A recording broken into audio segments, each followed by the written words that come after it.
Depois de muita ansiedade e muito, mas muito tempo de espera, a segunda temporada de Loki finalmente fez a sua estreia, e ele já teve um início alucinante, respondendo algumas perguntas que ficaram no ar depois daquele final da sua primeira temporada. Mas será que nesse primeiro episódio já deu pra ter um norte do que vai acontecer nessa segunda temporada? O que aconteceu com Kang? Se realmente alguma outra variante mais perigosa daquele que permanece está vindo? A verdade sobre a TVA? E os easter eggs, nós tivemos alguns nesse primeiro episódio? Isso e muito mais você confere na nossa análise de hoje.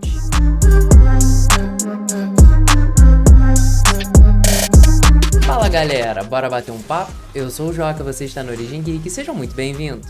O primeiro episódio dessa segunda temporada de Loki foi algo muito simples, sem nada muito explodidor de cabeças como nós tivemos na primeira temporada. Mas não deixe isso te enganar pensando que foi um episódio ruim. Não, foi um episódio bom. E ele nos apresentou um trabalho muito honesto, nos respondendo diversas perguntas que ficaram no ar depois da primeira temporada, do final da primeira temporada. Como por exemplo, uma das principais, que era qual universo que o Loki tá? Porque depois que a gente viu que a Sylvie matou aquele que permanece, que o Loki foi jogado através do portal, que ele apareceu na TVA novamente, mas que o Mobius não reconheceu. E que lá também tinha uma estátua gigantesca do Kang. Então todo mundo começou a formular diversas teorias que o Loki tinha começado algumas viagens multiversais e a gente estava esperando isso para essa segunda temporada. Mas a gente já teve um não logo de cara, porque foi mostrado que o que estava acontecendo com o Loki não era viagens multiversais, e sim viagens através do tempo, bem diferente do que estava todo mundo imaginando. Esse efeito que estava acontecendo no personagem estava muito semelhante aos efeitos que acontecem com os personagens lá em Spider-Verse. Quando acontece um glitch, eles acabam voltando para o seu universo original.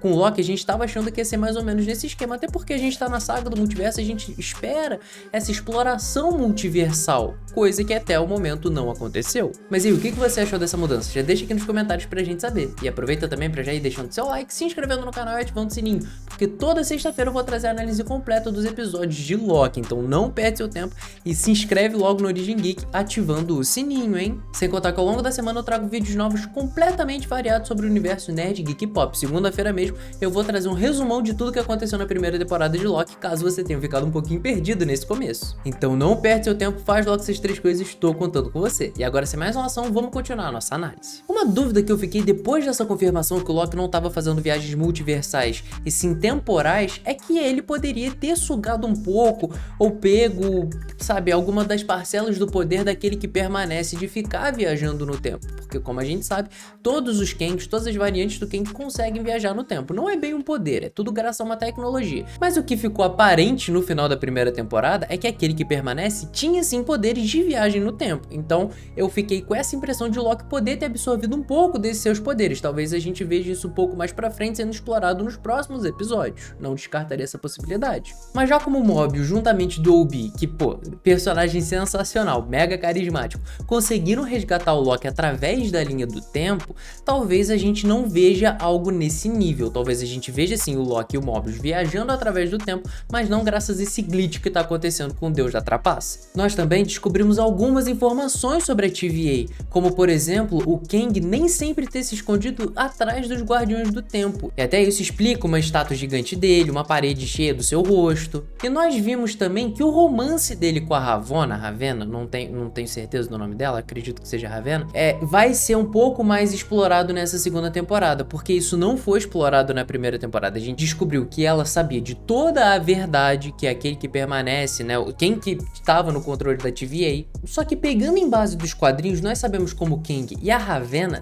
têm sim um interesse amoroso no outro, tem um casinho amoroso. Muitas vezes é recíproco e muitas vezes não é. Aparentemente no MCU é sim, e ela pode sim desempenhar um papel muito importante nos futuros projetos da Marvel, já que o Kang vai ser o principal vilão, e ela tem uma importância grande para esse vilão. Parece que os vilões da Marvel são tolos apaixonados, né? Pelo menos o MCU gosta desse nível, porque o Thanos nos quadrinhos também é um cara completamente apaixonado pela morte, e o Kang também é um cara completamente apaixonado pela Ravena. Tem até uma história do personagem que é Kang On Myself Left to Conquer, onde mostra que ele acabou pegando a Ravena morta e acabou, sabe, colocando ela meio que numa maca pra ela se manter firme, pra ele procurar uma tecnologia ao longo do tempo pra conseguir ressuscitar o amor da sua vida. Então a gente vê que o cara é apenas um romântico, mas isso ficou interessante, que provavelmente nós vamos ver uma interação desses dois personagens que ficou faltando na primeira temporada. Mas aí uma questão que fica é, depois dessa revelação que o King nem sempre se escondeu na TVA, será que essa organização já foi membro ou foi criada através do Conselho de Kangs? Porque como a gente sabe, os Kangs tem sim uma importância para a linha do tempo, e como foi explicado por aquele que permanece no final da primeira temporada, ele acabou tendo contato com outras variantes suas, e com isso eles podem ter desenvolvido algumas tecnologias e sim criado a TVA. Só que aí, com ele vendo que existiam algumas outras variantes muito perigosas, ele resolveu criar um certo tipo de controle em cima dela, e aí para manter também depois um disfarce, depois de ter dado ruim de alguma maneira, ele acabou se mascarando através dos Guardiões do Tempo. Vamos ver se isso vai ser um pouquinho mais explicado pra frente, acho muito difícil de não ser, mas é um detalhe interessante pra gente perceber. Isso até explicaria um mosaico que apareceu na parede nesse episódio de vários Kangs numas plataformas, parece que eles estão lutando, ou pelo menos fazendo algum tipo de atividade física, mas é curioso sim da gente perceber nesses detalhes. A gente sabe como a Marvel é muito sorrateira e esconde algumas coisas muito interessantes em paredes, sabe, sombras, então a gente tem que ficar atento a esses detalhes. Esse foi um dos que eu reparei. Mas eu acredito que de fato aquele que permanece estava querendo de alguma maneira proteger a linha do tempo onde ele vivia. Por quê? Como a gente sabe, o UCM, mais no futuro, vai acabar abordando a saga das Guerras Secretas, e muito provavelmente vai ser as Guerras Secretas de 2015. E uma coisa muito importante nessa saga são as incursões, que são dois universos diferentes se colidindo, e quando eles se colidem, ambos deixam de existir. Então talvez aquele que permanece vendo o que estava acontecendo, ou vendo o que o contato seu com as suas variantes estava gerando, ele percebeu que uma hora ou outra todos os universos iriam deixar de existir, então ele resolveu escolher uma linha do tempo e transformá-la na linha do tempo sagrada. Então dessa maneira ele estaria protegendo todo um universo das incursões e os outros que se explodissem, porque ele estaria destruindo esses outros universos. É mais ou menos o que os Illuminati e a Cabala fazem na história original dos quadrinhos. Eu até percebi que a TVA tem meio que feito o papel dos Illuminati e da Cabala no MCU. Talvez a equipe secreta acabe reutilizando alguma das suas tecnologias, acabe reutilizando algumas suas inteligências ou de alguns dos seus estudos ao longo do tempo. Porque eu não duvido da Marvel querer sim fazer um projeto dos Illuminati, apesar do fiasco que eles foram lá no filme do Doutor Estranho 2. Porque essa equipe secreta tem um papel fundamental na história original das Guerras Secretas. São eles que previnem a Terra meio-meia de ser destruída através das incursões. Então deixá-los de fora acho que seria um tiro no pé. Talvez a TVA consiga sim fazer esse trabalho, mas pô, se for comparar a TVA com um grupo secreto composto por Homem de Ferro, Reed Richards, Pantera Negra, Doutor Estranho, Capitão América, Fera, Namor, pô, fica um pouco desbalanceado. Eu acho que chama muito mais a atenção dos fãs fazer algo dos Illuminati. Isso até explicaria a semelhança de tecnologia utilizada pelo Reed Richards lá em Doutor Estranho 2 com a tecnologia da TVA. Eu lembro de muita gente comentando isso na época, e encaixa muito bem porque o Kang, para vocês que não sabem, é um descendente do Reed Richards.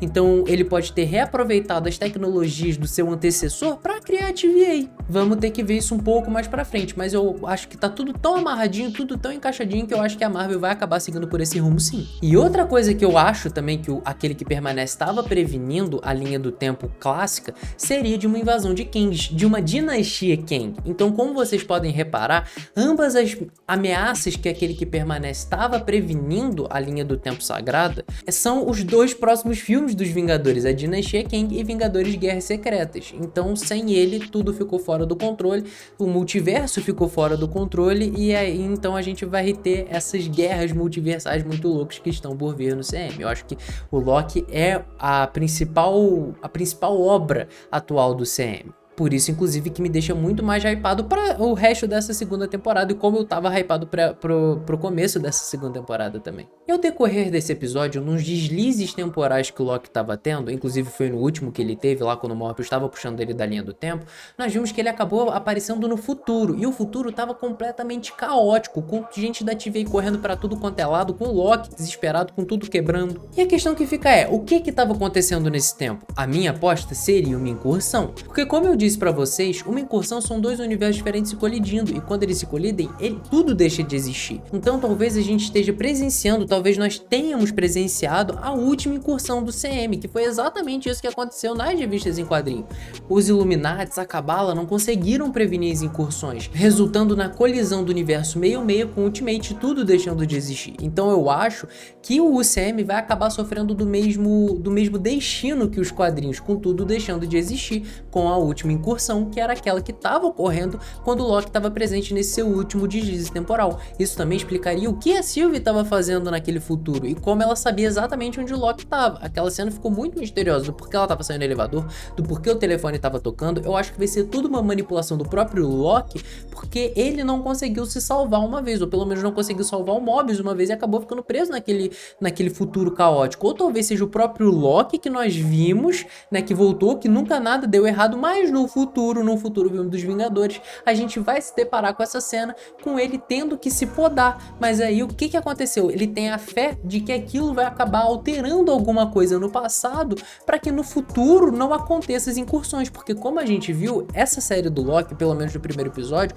eles acabaram quebrando uma regra que foi presente, que esteve presente lá em Endgame, que foi uma regra do tempo que o Hulk estava falando, que você alterar o seu passado não vai alterar o teu presente. Dá pra entender? Então, tipo, por exemplo, eu peguei esse bonequinho do Luffy, eu deixei ele aqui em cima do meu teclado. Se eu pegar ele agora e ter deixado, sei lá, aqui do meu lado, ele sempre vai continuar aqui na minha frente. E eu ter deixado ele do meu lado vai ter aberto uma ramificação na linha do tempo. Talvez tenha ficado um pouco confuso. Aquela mulher, a professora lá do Doutor Estranho explicou muito melhor pro Hulk. Mas basicamente as suas ações no passado, caso você viaje no tempo, as suas ações no passado não vão alterar o seu presente, como acontece, por exemplo, no filme do De Volta pro Futuro, onde o Marty McFly faz diversas coisas e acaba alterando totalmente a vida dos seus pais, com eles se tornando bem-sucedidos, tendo um carrão, com o Biff trabalhando pro pai dele, até mesmo com o Biff aproveitando disso lá com aquele almanaque de todos os jogos que aconteceram. Então o CM acabou ignorando essa regra que foi presente em Endgame e tá fazendo isso Loki. Como a gente conseguiu reparar no diálogo, num desses deslizes temporais que o Loki teve durante o diálogo dele com o Obi, onde o Obi começou a ter diversas memórias aparecendo na sua cabeça, memórias essas que não existiam e que estavam acontecendo graças ao deslize temporal do Loki no diálogo dos dois no passado. Mas eu acho que essa vai ser a explicação do Loki ter sido podado, porque ele não tinha um bastão elétrico, um bastão de podagem, enfim. E eu acho que quem acabou podando ele foi ele mesmo. Quem sabe no filme dos Vingadores, ou quem sabe ele que deu errado. Tem essas duas hipóteses. Já deixa aqui nos comentários qual dessas duas você acredita. E nós vimos onde a Sylvie foi parar depois de ter matado aquele que permanece. Isso tudo aconteceu numa cena pós-créditos, ó, a Marvel recuperando um pouco da sua essência. E o seu destino foi Broxton, Oklahoma, em 1982. Broxton acaba tendo uma importância a mais nos quadrinhos, porque foi lá onde o Thor acabou fundando a nova Asgard depois do seu renascimento após os eventos de Ragnarok. Ela apareceu pela primeira vez em Thor, volume 3, número 1, que foi lançado em julho de 2007. E ela também ficou conhecida como a Pequena Asgard, então se você for um leitor de quadrinhos, talvez você já tenha escutado falar dela, porque ela foi destruída recentemente, mais precisamente em janeiro de 2022. Em Thor, volume 6, número 20. Será que nós veremos alguma referência a isso no CM? Porque a gente sabe que essa nova Asgard que foi criada no CM, que é exatamente igual à que foi criada nos quadrinhos, foi criada na verdade na Noruega, não nos Estados Unidos. Mas eu apostaria que eles vão sim fazer uma menção ou fazer uma brincadeirinha com isso, quem sabe com o Loki, criando uma nova Asgard, assim como a sua variante do futuro, a sua variante velha, fez na primeira temporada, chamando a atenção do Aelioth. Eu acho que seria uma homenagem muito legal para os quadrinhos e também para a cena mais marcante da série Loki. E como eu disse pra vocês, foi um primeiro episódio ok, um episódio bom. Não foi nada de tão espetacular, nada de tão mágico, coisa que eu acho que essa série ainda vai atingir um nível. É bom quando ela começa assim de boa e vai tendo uma crescente muito maneira, diferente de muitas outras séries da Marvel. E diferente de muitas outras séries que tem acontecido ultimamente. Eles fizeram arroz e feijão, responderam algumas perguntas dos fãs e deixando um hype maior pro segundo episódio da semana que vem. Eu acho que vai ser muito bom, me deixou muito mais animado. Mas e aí, qual foi a sua primeira impressão dessa segunda temporada de Loki? Você curtiu? O que você tá esperando ver na sua continuidade? Já deixa aqui nos comentários pra gente saber. E se você ainda não deixou o seu like, se inscreveu no canal e ativou o sininho, faz logo essas três coisas, eu estou contando com você e não me deixa na mão. Mas é isso, eu espero que vocês fiquem bem, forte abraço em todos vocês e falou!